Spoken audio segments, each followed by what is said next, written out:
State joint action committee के निर्देशानुसार भीलवाड़ा सहित राजस्थान में 11 फरवरी को सुबह 8 बजे से 24 घंटे चिकित्सा सेवाएं बंद की घोषणा की गई। इसके चलते शनिवार को निजी चिकित्सालय के साथ ही क्लिनिक, नर्सिंग होम व अन्य चिकित्सा सेवाएं बंद रहीं और मरीजों को इलाज के लिए इधर उधर भटकना पड़ा। मरीज व उनके परिजनों को खासी परेशानी का सामना करना पड़ा। निजी चिकित्सा सेवाएं ठप रहने से मरीजों को सरकारी अस्पतालों की ओर रुख करना पड़ा, जिससे वहां भी अच्छी खासी भीड़ रही। आईएमए जिलाध्यक्ष डॉक्टर कैलाश काबरा ने कहा कि इसके बाद भी सरकार नहीं मानी तो आंदोलन को और भी तेज किया जाएगा। सरकार डॉक्टर्स की आपत्तियों के बाद भी नहीं सुन रही है। डॉक्टर्स का कहना है कि सभी अस्पतालों में सड़क दुर्घटना के मरीजों के लिए मुफ्त परिवहन, मुफ्त इलाज और मुफ्त बीमा कवरेज प्रदान करना अनिवार्य है, जो व्यवहारिक नहीं है। निजी अस्पतालों में मुफ्त ओपीडी और इलाज करना अनिवार्य है, लेकिन उसका पैसा कौन देगा, कब देगा, कितना देगा, इसको स्पष्ट नहीं किया गया है। इंडियन मेडिकल एसोसिएशन के पदाधिकारी डॉक्टर कुलदीप सिंह नाथावत ने कहा कि रोगियों और परिचारकों द्वारा हिंसा के लिए कानून के तहत सजा का प्रावधान नहीं है, इसलिए इस बिल को लागू नहीं किया जाना चाहिए और इसमें संशोधन होना ही नहीं चाहिए, नहीं तो प्रदेश के सभी चिकित्सक इसका विरोध करेंगे। ज्ञापन देने वालों में ब्रजेश बांगड़ मेमोरियल हॉस्पिटल के वरिष्ठ physician doctor Naresh Khandelwal, Siddhi Vinayak hospital के डॉक्टर दुष्यंत शर्मा, नाथावत हॉस्पिटल के डॉक्टर कुलदीप नाथावत, केशव पोरवाल हॉस्पिटल के नरेश पोरवाल, मुकेश जैन, केसरबाई सोनी हॉस्पिटल में श्याम बिरला सहित करीब 40 निजी चिकित्सालय के डॉक्टर मौजूद रहे।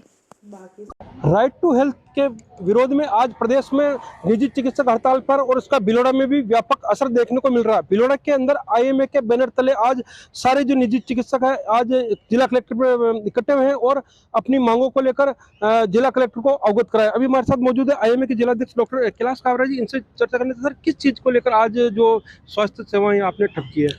राइट टू हेल्थ बिल जो हम पे थोपा जा रहा है, जिसमें विसंगतियां हैं जो कि जायज़ नहीं है। प्राइवेट डॉक्टर्स पे ये लगाया जा रहा है, जबकि गवर्नमेंट की इतनी बड़ी सुविधाएं, इतने मेडिकल कॉलेज, इतने सब सेंटर्स, इतने प्राइमरी हेल्थ सेंटर्स हैं, फिर भी प्राइवेट डॉक्टर्स को जिनको कि लगातार कोई गवर्नमेंट इस तरह की कोई सब्सिडी या कोई हमें हेल्प या कोई ऐड नहीं दे रही है, उसके बावजूद सारे प्राइवेट हॉस्पिटल में इस बिल को लाया जा रहा है जहाँ हमें निःशुल्क इलाज करना है। हम पहले से ही चिरंजीवी योजना में इलाज कर रहे हैं काफ़ी, और इसको लाने से पहले होमवर्क नहीं किया गया, इस पर पूरी तरह से चर्चा नहीं हुई, ना ही हमारी कमेटी को बुलाया गया, ना ही हमसे सजेशन लिए गए।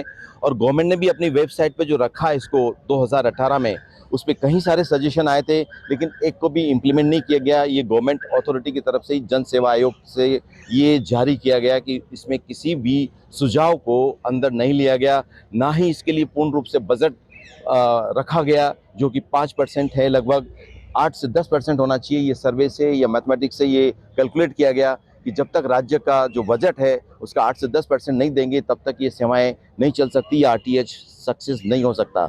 हम लोग प्राइवेट हॉस्पिटल वाले चाहते हैं कि इस बिल को हटाया जाए और जो हम लोग सुविधाएं दे रहे हैं उसी पे हमको आगे बढ़ना चाहिए। अगर बात करें तो मुख्यतः जो क्या विसंगतियां आ रही है इसके अंदर? इसमें किसी भी रोगी को जब इमरजेंसी में आता है, चाहे वो अकेला आदमी क्लिनिक चला रहा है, चाहे मल्टी स्पेशलिटी हॉस्पिटल है, उनको मुफ्त में इलाज देना है, चाहे एक्सीडेंट केस आया है, लेकिन परिभाषित उसमें नहीं किया गया कि इसका कैसे, तो इसका पैसा वापस हमारे पास आएगा और निःशुल्क इलाज लिखा है केवल। तो ये बहुत बड़ा काम हो गया कि भाई इमरजेंसी तो हर हॉस्पिटल में आएगी, और कब तक हम लोग इस तरह से इलाज करेंगे? कौन दवाएं लाएगा उसके लिए, या दवाओं का पेमेंट कौन करेगा? डॉक्टर्स की फीस कौन देगा? सपोज पेशेंट वेंटिलेटर पर जाता है, तब तक कोई पास नहीं होता, तो हम क्या करेंगे?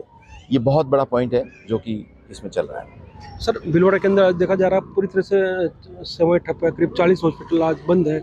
आगे क्या रणनीति की और क्या सरकार को सुझाव देना चाहेंगे इस बारे में? देखिए, राजस्थान सरकार ने अपने 4 साल का जो कार्यकाल है उसमें जो उनको फेलियर मिला है, उसमें कहीं ना कहीं उसको छुपाने के लिए और जनता को लोक लुभावना दिखाने के लिए और इस भ्रम में कि वो वापस आ जाएंगे, इस आरटीएच बिल को लागू करने की कोशिश की जा रही है।